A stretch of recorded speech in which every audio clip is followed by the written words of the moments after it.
우리가 예수님의 죽으심과 부활하심을 믿을 때 우리는 그 믿음으로 구원받습니다. 고린도전서 15장 2절에서 본 것 같이 헛되이 믿지 아니하였으면 그로 말미암아 구원을 받으리라. 우리가 믿을 때 구원을 받는데 그 믿음을 통해서 하나님의 능력이 역사하십니다. 어떤 구원을 받는가 믿으면 첫째로 질병을 고쳐주십니다. 하나님께서 예수님을 죽은 자 가운데서 살리셨습니다. 예수님을 살리신 하나님은 우리 안에 거하시는 그의 영 성령님으로 말미암아 우리의 죽을 몸도 살려주시는 것입니다. 육신의 질병을 고쳐주십니다. 우리가 예수님을 믿을 때 예수님이 성령으로 우리 안에 거하십니다.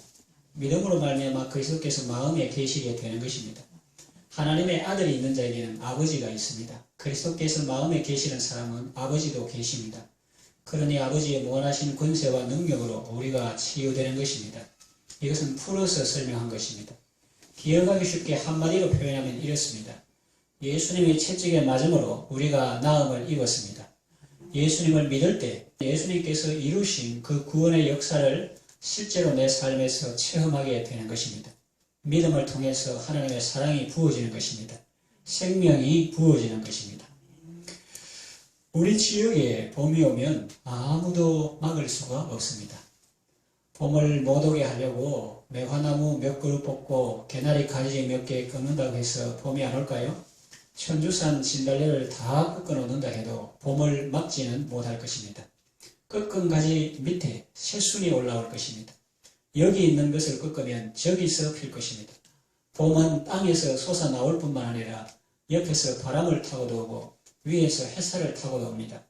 막는다고 하는 그 사람 얼굴에 벌써 봄이 묻어있고 그 손에 벌써 향기가 가득합니다.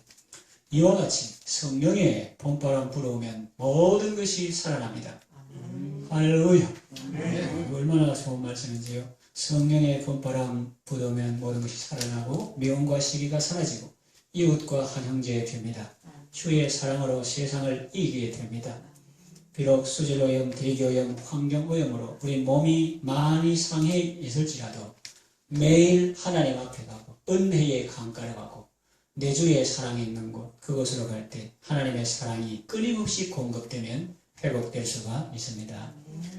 두 번째, 믿음은 구원받는데 두 번째, 장애를 극복하게 하십니다. 예수님께서 이 땅에 계실 때 많은 장애를 고쳐주셨습니다. 여리고에 소경 거주했던 시각장애인 바르메오는 예수님의 말씀으로 즉시 보게 되었습니다. 귀신 들림과 함께 장애가 온 경우도 있었습니다. 한 소년에게 병원이 되고 귀먹은 귀신이 들어갔습니다.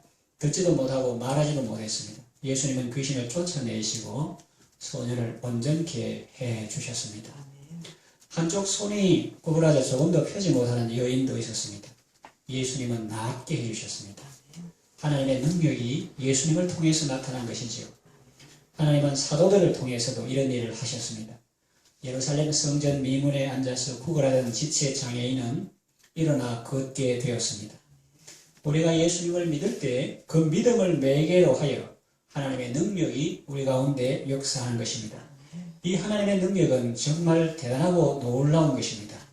예수님께서 치유사역을 하실 때 성경은 이렇게 기록하고 있습니다.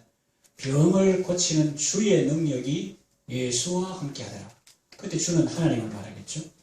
하나님이 나자렛 예수에게 성령과 능력을 기름부터 하셨음에 저가 두루 다니시며 착한 일을 하시고 마귀에게 눌린 모든 자를 고치셨다고 하고 또 에베소서 1장 19절에서 22절 보면 그의 힘의 위력으로 역사하심을 따라 믿는 우리에게 베푸신 능력의 지극히 큼을 말씀하고 있습니다. 그 능력이 그리스도 안에서 역사하사 죽은 자들 가운데서 다시 살리시고 하늘에서 자기 보좌 우편에 앉히시고 모든 통치와 권세와 능력과 주권과 이름 위에 뛰어나게 하시고 하나님의 그 능력이 말입니다. 만물을 그 발 아래 복종하게 하시고 그를 만물 위에 교회의 머리로 세우셨다고 성경은 기록합니다.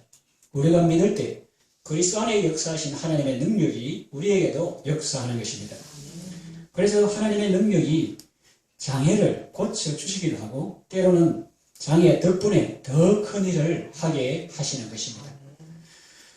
우리가 믿을 때 하나님의 능력은 우리로 하여금 장애를 극복하게 하시는 것입니다. 셋째로 너희 죽을 몸도 살리시리라 하는 이 의미는 우리의 몸이 의의 병기가 되게 하십니다. 성령님이 우리 안에 거하시면 몸은 죄로 인하여 죽은 것이나 영은 의로 인하여 산 것이니라 이 말했는데, 이 문맥에서 몸이 죽었다는 것은 영적인 의미입니다. 땅에 파묻었다는 것이 아니라 하나님과 단절되었다는 의미입니다. 그런데 성령님이 우리 안에 거하시면 우리의 죽을 몸도 살리신다고 말씀합니다. 우리 몸을 죄의 병기로 부정과 불법에 드리지 않고 의의 병기로 하나님께 드리면 그것이 바로 하나님께서 성령으로 말미암아 우리 죽을 몸도 살리시는 것이 아니고 무엇이겠습니까? 우리가 좀 전에 말한 육신의 질병이 낫는 것도 감사하고 또 장애를 극복하는 것도 좋은 일이지만은 이 심신의 기능이 살아나는 것은 더욱 놀랍고 감사한 일입니다. 여러분 그렇지 않습니까? 생각해 보십시오. 두 눈 가지고 지옥 가는 것보다 한 눈 가지고 천국 가는 것이 훨씬 낫지 않습니까? 두 손 가지고 지옥 가는 것보다 한 손 가지고 천국 가는 것이 낫다고 말씀하셨습니다. 우리가 이목구비가 뚜렷하고 사지 멀쩡한 것도 참 중요하지만 그것 가지고 어떻게 사느냐는 더욱 중요합니다. 입만 열면 욕이고 손만 들면 폭력을 행사하는 사람이 완전히 변해서 입만 열면 감사, 찬송, 칭찬, 격려하고 손만 들면 기도하고 찬송한다면 이 얼마나 놀라운 일이겠습니까? 우리가 예수님을 믿을 때 하나님께서 우리 안에 거하시는 성령으로 말미암아 우리의 죽을 몸도 살리시리라 했는데 우리의 죽을 몸을 이렇게 살려주시는 것입니다. 의의 병기가 되게 하시는 것입니다. 네 번째, 신령한 몸으로 부활하게 하십니다. 에베소서 1장 20절을 보면 그 능력이 그리스도 안에서 역사하사 죽은 자들 가운데서 다시 살리시고 라는 말씀이 있습니다. 하나님의 능력이 그리스도 안에서 역사하사 부활하게 하셨다는 말씀입니다. 우리가 예수님을 믿을 때 하나님의 능력은 우리에게도 그렇게 역사하십니다. 그 능력이 우리 안에서 역사하사 죽은 자들 가운데서 다시 살리십니다. 하늘에서 자기 보좌 우편에 앉히십니다. 우리는 그리스도와 함께 하나님 보좌 우편에 앉습니다. 에베소서에 보면은 아우리스트로 앉히시니 이미 과거로 이렇게 되어 있습니다. 그리고 예수님과 함께 만물을 다스립니다. 우리가 예수님을 믿을 때 하나님의 능력이 우리에게 이렇게 역사하는 것입니다. 이제 말씀을 정리하여 마치겠습니다. 그러니까 고린도 전서 15장 본문을 읽었는데 예수님이 나를 위하여 성경대로 죽으시고 사흘 만에 다시 살아나셨다. 이 사실을 헛되이 믿지 않았으면 그 믿음으로 구원을 받게 되는 것입니다. 삶과 죽음의 모든 영역에서 믿음으로 구원받는 여러분 되시기를 바랍니다.